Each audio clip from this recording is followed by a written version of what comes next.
8월 15일 화요일입니다. 오늘은 광복절인데요.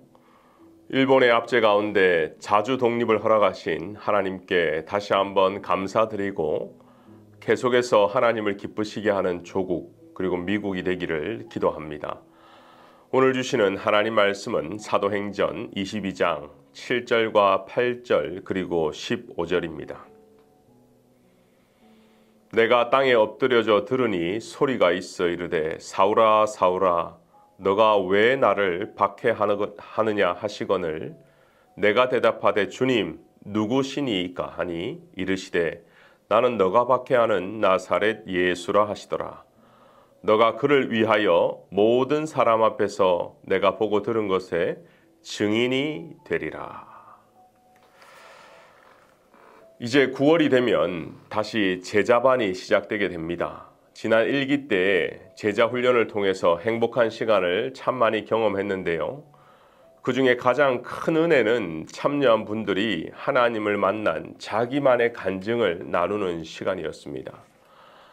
목사님들이 전하는 설교랑은 조금 다르게 간증을 들을 때마다 어떻게 저런 순간에 하나님이 저렇게 역사하셨을까? 주님을 진하게 만난 체험이 있기에 그것을 듣는 사람들도 거기에 몰입되는 것을 많이 보았습니다. 사도 바울은 부활하신 주님을 만난 과정을 간증으로 풀고 있지요. 어떻게 보면 신앙생활은 지식적으로 하나님의 살아계신 것을 증명하는 것이 아니라 하나님을 만난 체험을 고백해야 하는 것으로 우리는 정확하게 알고 있습니다. 우리가 이미 바울은 가마리엘 문화에서 배운 엘리트 출신 유대인인 것을 압니다. 그런 그가 빌립보서 3장 5절을 보면 자신을 이렇게 소개하죠. 나는 8일 만에 할례를 받고 이스라엘 족속이요 베냐민 지파요 히브리인 중에 히브리인이요 율법으로는 바리새인이요. 간단하게 말하면 나 엄친아야 금수저야 이렇게 자랑하는 거예요. 그런데 그런 그가 하나님을 온전히 아는데 실패했다라는 것입니다. 왜요? 주님을 지식적으로는 알지만 주님을 인격적으로 만난 체험이 없었기 때문입니다. 그렇기 때문에 주님을 온전히 아는데 지혜와 지식이 필요하지만 인격적인 만남과 체험이 더 중요하다고 오늘 성경은 말하고 있는 것입니다. 오늘 말씀을 통해 두 가지를 함께 묵상하고자 합니다. 첫 번째는 주님을 알아감이 행복이라는 것입니다. 오늘 사도 바울은 다메섹에서 첫 번째 고백이 주님이 누구시냐는 질문이었어요. 누구십니까? 태어날 때부터 할례를 받고 학연지연 모든 것이 완벽했던 유대인이 주님이 누구시냐는 질문을 한다라는 것, 이것이 아이러니합니다. 그런데 바울은 지금부터 주님을 좀 더 알아가고 있는 거예요. 좀 더 구체적으로 말하면 하나님이 얼마나 사도 바울을 사랑하는지 그 사랑을 알아간다라는 것입니다. 우리 또한 하나님의 사랑을 깨닫게 될 때마다 하나님을 알아가게 되는 것입니다. 우리가 잘 아는 예화가 있죠. 그 사막 속의 발자국이라고 하죠. 꿈속에서 한 사람이 사막 가운데 모래에 두 사람들의 발자국이 새겨진 것을 보았어요. 하나는 자기의 발자국이고 또 하나는 예수님이 함께하신 증거였고 발자국이었습니다. 얼마 시간이 지난 다음에 아주 고단한 여정 중에 이 사람은 감당할 수 없는 역경을 만나게 됩니다. 그런데 그 순간 발자국을 보면 예수님의 발자국은 보이지 않습니다. 이 어려울 때 나 홀로 감당한 것처럼 보여 주님 앞에 항변하죠. 주님, 가장 어려울 때 어디 계셨어요? 그때 주님의 대답은 신명기 1장 31절이었습니다. 광야에서도 너희가 당하였거니와 사람이 자기 아들을 안음같이 너희 하나님 여호와께서 너희가 걸어온 그 길에서 너희를 안으사 이곳까지 이르게 하셨느니라. 안아주심, 주님의 사랑을 깨닫게 되는 만큼 우리는 주님을 더 잘 알게 되는 것입니다. 그렇습니다. 오늘 말씀을 통해서 하나님의 사랑을 한 번 더 경험하시기를 바랍니다. 두 번째 묵상은 이 땅에서의 실패의 순간이 하나님을 만날 기회라는 것입니다. 우리 모두는 실패를 두려워하고 가능하면 그 실패를 피해가고자 합니다. 그래서 미리미리 훈련하고 미리미리 준비합니다. 대비합니다. 그리고 그렇게 잘하는 사람들이 성공하는 삶이라고 하죠. 하지만 우리 주님은 때로 실패의 길로 인도하십니다. 나의 능력과 나의 준비와 나의 훈련과 나의 대비책과 아무 상관없이 그냥 강권적으로 하나님이 실패의 길로 몰아가십니다. 우연처럼 보이는 사건 가운데 나를 밀어넣고 그 실패를 통해서 주님을 더 깊게 만나게 하시는 겁니다. 이것을 좀 영적으로 풀이하면 실패를 통해 나의 교만이 꺾이게 됩니다.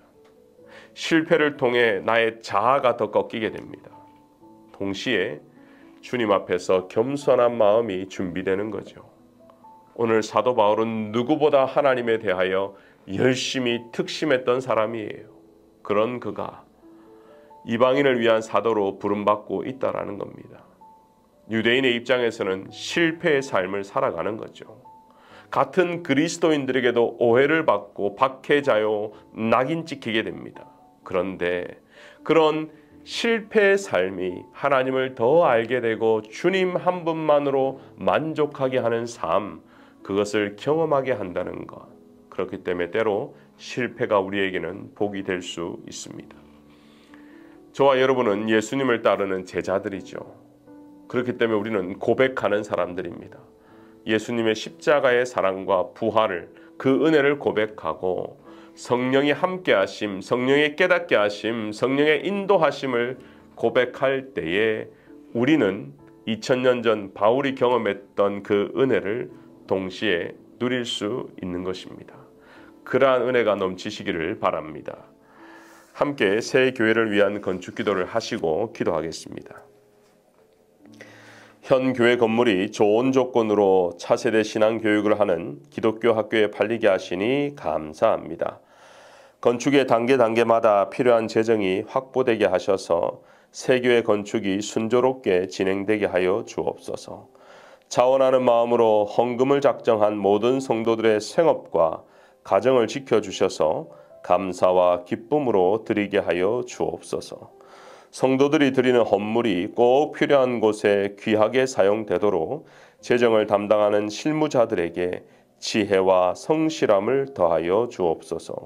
교회 건축 중에도 선교와 제자 양육, 구제와 이웃사랑의 사명을 다하는 빈내리가 되도록 필요한 재정을 채워 주옵소서. 은혜가 풍성하신 하나님, 오늘도 사도 바울의 간증을 통하여 주님을 만남, 주님을 체험함이 얼마나 중요하는지 다시 한번 깨닫게 하시니 감사합니다. 주님을 알아가는 것은 주님의 사랑을 경험하는 것이라고 배웠는데 오늘도 하나님의 은혜와 사랑에 감사하는 하루가 되게 하여 주옵소서. 혹 실패의 길로 걸어가고 있는 사람들이 있다면 그 길 또한 하나님의 섭리 가운데 있고 하나님의 인도하심을 믿고 의지하며 철저하게 낮아지고 철저하게 겸손해질 때에 더욱더 큰 은혜를 베푸시는 하나님, 전화위복의 하나님을 만나도록 주님 인도하여 주시옵소서. 감사드리며 예수님의 이름으로 기도하옵나이다. 아멘.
아멘.